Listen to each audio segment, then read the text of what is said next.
if there's any advice I can give to other small business owners, it's work with people and hire people that know more than you do. So I've gotten to the point with the wine festival where I can really lean on my wine experts, my wine distributors, my suppliers, my local chefs, and let them do their thing. Hello, Huntsville. Hello, Huntsville. I'm Cynthia Joyner. This podcast is about all things Huntsville. We will be looking at all the people, places, things, and events that make the Rocket City one of the best places to live in America. This episode is about festivals, and Huntsville has no shortage of those, so we'll be doing several this season on some of Huntsville's most popular festivals. Today we'll start with the Crush Festival, which opens to the public on Saturday, September the 23rd from 1 to 5 p.m. in Big Spring Park East. Ashley Ryals, the founder of Crush, is here to tell us all about it. So I actually was in the wine cellar, like the store, the wine cellar. This was probably 10 years ago or so. And we were brainstorming different names, and Crush came up because that time of year is actually the crushing season of the wineries when they crush the grapes to make the wine. And so they call it, crush. You're crushing your grapes, you're making your wine. So that's how Crush came up. And when we first started, it was actually called Big Spring Crush because I loved the idea of calling it Big Spring Crush because it took place in Big Spring Park. And I also just loved the irony in confusing out-of-towners and why is it called Big Spring when it's in the fall. But like 5 years into the festival, we learned that if we really wanted to push it on a national scale, we probably needed to not confuse the tourist with Big Spring. So we cut that out and then just made it Crush Wine and Food Festival. So what's so unique about it? Like, is there anything that's going to happen this year that you haven't done before with your Crush baby? Yes, I love that question. I learned early on that in order to have this be one of those festivals that's, a 20-year, 40-year festival that the community celebrates, that I can't do the same thing every year. We're going to have those staples that everyone loves. We're going to have over 100 wines from all over the world for people to taste. We're going to have grape stomping. We're going to have live music. Those are always going to be a part of it. But I like to push myself every year to think of new elements and new things that we can do to the festival. And, for example, a couple years ago, we implemented a Whiskey and Wild Game VIP area.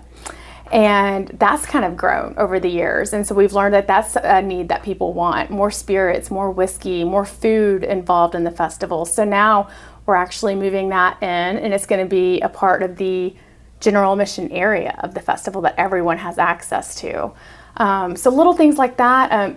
And just, because why not? I'll tell you about a little thing we're working on this year. We're actually working with a hot air balloon company, and because why not, right? So have you ever been in a hot air balloon, like in the actual balloon? I'm too afraid.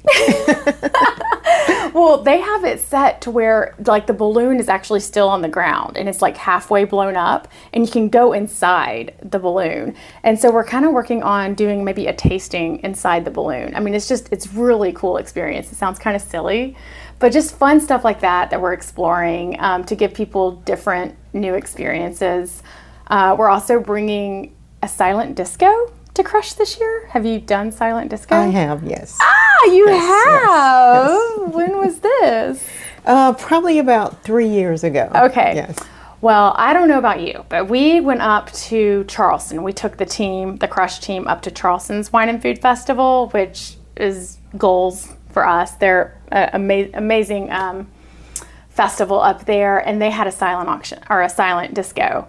And the team, we all saw it and we're like, oh, this is so fun, like great people watching, but I'm not going to do that. And then, like a glass of wine later, we were all in the silent disco stage, just having the time of our lives. So it's a lot of fun. Wow. Highly recommend trying that at Crush. What about food? Do you have a chef? Yes, Okay. yes. We are definitely bringing a lot more food Okay.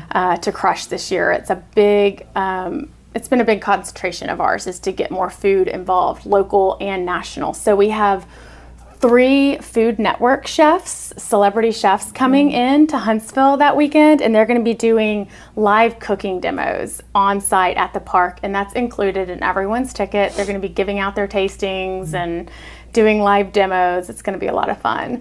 And then we also have some local and regional chefs that are going to have tasting tents set up throughout the festival where you can enjoy their food tastings as well. Well, count me in for that. Yeah, right.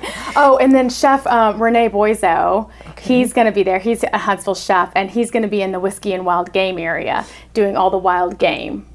So don't be scared of the wild game. Go and try it because it's amazing. He always makes me try something new, and I'm always glad I did. Wow, that's something to actually look forward to. I've never tried that. Yeah. So. Tell me this: how would you compare the Huntsville Wine Festival with around the other cities? How would you compare? Oh, that's a great question. Well, am I being modest or am I being? No, I'm just kidding. We actually were awarded a top 20 Southeastern event by Southeast Tourism recently, which is very exciting. And I feel like we're doing really good. I mean, we have grown as the city has grown, but does that mean that there aren't a million, other festivals out there that I look at as goals? Absolutely. There's always room for growth and always room, to do more and do better. And, we're growing and we're learning. There are a lot of really great wine festivals out there that have been established for 30 and 40 years. South Beach has a really great one. Charleston has a great one. There's some pretty big ones out there that do amazing things. So we are trying to start doing more research trips where we go to visit these festivals and see what they're doing. And if it's something that we think would work for Huntsville, then we're trying to bring it back here. Okay, awesome. Yeah. So how many people are you expecting this year? So this year we're probably expecting about 3,000, and we're really calculated to a degree with our growth numbers. We're all about the slow and steady growth, so we increase the attendance by about 20% every year, just to make sure that we are doing it the right way and that everyone's still able to have a great time at the festival. So last year we had about 2,500 people, and we're expecting about 3,000 this year. So if I'm interested in attending, how do I get my tickets? You can go to crushwinefestival.com, and right now we have our second tier general admission tickets available, and they are $100. And so once that tier is gone, the price will go up. So it definitely, kind of like the closer you get to the festival, the tickets will go up. So and I'm sure we can get you guys a promo code for $10 off a ticket. What do you guys want that to be? Oh yes, that would be great. Give me a promo code. What do you want? What do you want it to be? Hello Huntsville. Hello Huntsville. Hello Huntsville? Hello Huntsville. Is that too long? Hello Huntsville? Sure. Let's do Hello Huntsville. That's a good one, man. Yeah? That's a good one. Okay, yes. so Hello Huntsville, $10 off your ticket. Yeah. And we have VIP tickets available this year. And that basically will get you into the festival on Saturday an hour early, so you kind of can walk around and enjoy the festival before it gets too crowded. And then you also have access to a fenced off VIP area where we'll have like an open bar. So if you want to just kind of go in there, grab a full glass of wine or a drink, sit down and enjoy, or walk around and enjoy the festival, you can. And then we also, a big thing that we're adding this year is spirits. So in the past, it was like you walk in, you get your wine tasting glass, and you could walk around and taste as much wine as you'd like, right? But this year we're adding spirits, we're adding the Whiskey and Wild Game, the food. We're gonna have like Tito's there doing a really cool experience where you get like, they make you your own like customized Tito's seltzer, like just fun things like that we're trying to to add. Yeah. Wow, wow. For someone who's never attended before, how should I dress? Is there like a page? This is kind of twofold. How should I dress? Is there a page for know before you go? A what for no? A page, like, do you have like yes, a page. Yes, we have. Yes, we do have a frequently asked questions page up on our website. Okay. For example, like, you have to be 21 to come. It's, pretty much adults only, or it's adults only. It is in the park, so just be mindful of that with the shoes. I mean, Huntsville, we are starting to bring it with the fashion. Last year, there were some cute outfits out and about. So I recommend Elitaire Boutique, Shoe Fly, Sweet Pineapple, Filthy Gorgeous. These are all boutiques that are prepared and ready for Crush and are already bringing in inventory. So like if you go to any of them and you're like, I'm going to Crush, help, they can absolutely put you in the right direction.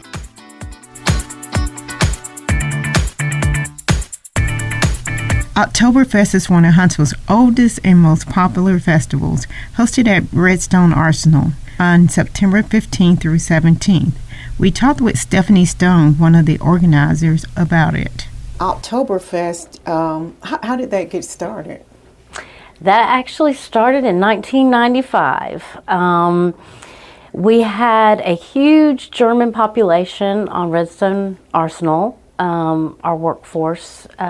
We had several German people that worked for Redstone MWR at the time. And in 1995, they said, hey, have you thought about, hosting an Oktoberfest? And they provided us valuable input, especially since the original is in Munich, Germany, and some people moved here from Munich, Germany. So we said, hey, nobody else is doing this. It might be a good opportunity to bring some culture, different culture, to Huntsville and let the public enjoy it. Wow. Well, I bet they have some delicious food. I've never attended, so like, what's some of your favorite dishes? Well, we have schnitzel, which is a favorite for most people. In fact, we've actually had people show up to Oktoberfest that didn't care about the carnival aspect. They just wanted to order food and take it home. But we have schnitzel, brats. We have the traditional favorites like kraut, sauerkraut, German potatoes, pretzels and cheese, and rolls. I would be that person that's all about the food. I love good food, and I love just trying different things on the menu. What's so unique about it, about the festival? I think what makes us unique is the German influence. We try to model it after the Oktoberfest in Munich with it. We just have an American twist on it. So what makes us unique than other carnivals is that we have the big white fest hall tent with plenty of seating for families, and this is where you would get your German plates. But we also order German glassware. It is shipped, it's authentic, it's shipped from Germany, and we have German beer, and I think that's what really makes us unique. You talked a little bit about the different types of people that attend the events. Do you have like a feel, or can you tell us about the demographics? Oh, a wide range of demographics, but we see families. A lot of families with children come. But teenagers, they like the carnival aspect of it. They'll come after high school football games and hang out with their friends. So our demographics really are all over the place. And I've seen some seniors come out dressed up, and they like to go under the fest hall tent and listen to the German music too. For this year's event, is there anything unique about this year that you can tell us?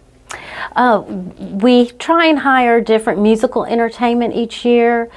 We do have the King Guys Oktoberfest Brass Band. They're from Orlando, Florida. Some of the members have played at Walt Disney, have been the German band there. And they'll play this year under the Fest Hall tent. But we also hire different local bands to play. We have 2 stages. And so we'll have the Pollies this year from Muscle Shoals, and we'll have Bucked Up also playing, as well as DJ Slim Rob.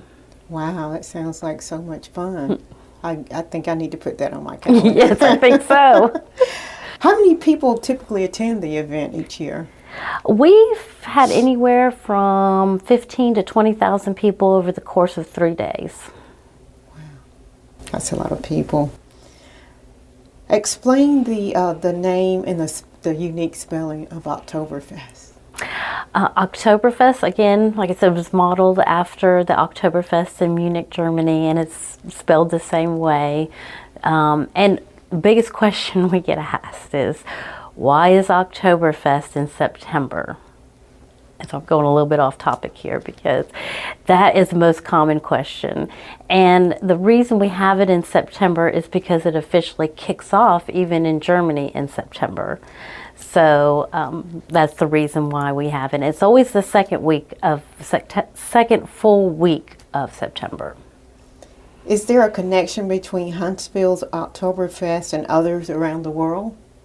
Other than being modeled after Munich, which I think everybody around the world tries and strives to model it after the most well-known Oktoberfest, that's about it. We just try and do our best. Why do you think it's such a good fit for Huntsville? I think because Huntsville is growing and there's such an influx of diverse people here. So it's good to see more multicultural events. And so if we can contribute to that, we are all about it. So we hope to keep it going for a long time. Hello Huntsville is hosted by Cynthia Joyner. Cynthia Joyner and Jeff Morlock are the executive producers. This podcast is produced and directed by Keith Matthews and David Person, with production assistance from Jeremy Person. Jake Martin and Hans Guger provided remote and in-studio audio engineering and other technical support. Chad Bell is the production administrator. Patricia Miranda is in charge of podcast platform management. The podcast theme was written and produced by Kyle Wimbish and David Person. Spread the word about Hello Huntsville, the first podcast that makes Huntsville, Alabama, the star.